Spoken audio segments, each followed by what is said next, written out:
નમસ્કાર દર્શક મિત્રો, મધ્ય ગુજરાતના અવાજ ન્યૂઝ ગુજરાતી ચેનલમાં આપનું હાર્દિક સ્વાગત છે। રેલવે તંત્ર દ્વારા છોટાઉદેપુર જિલ્લાના નેશનલ હાઈવે 56 પર બોડેલી રેલવે ફાટક પર ઓવરબ્રિજ બનાવવા માટે લીલી ઝંડી આપી આગામી સમયમાં રાજ્ય સરકાર આરએનબી વિભાગ દ્વારા બ્રિજનું કામ શરૂ કરવામાં આવશે।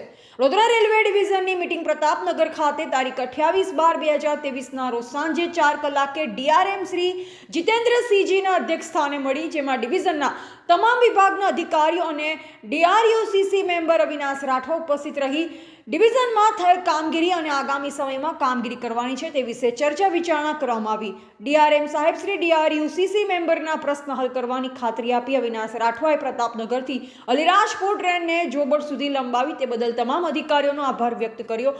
યોજનાનું કામ આવતા ચોમાસા સુધીમાં પૂર્ણ થશે તેમ અધિકારીઓએ જણાવ્યું હતું। રિપોર્ટર મુકેશ રાઠવા, જેતપુર પાવી, છોટાઉદેપુર।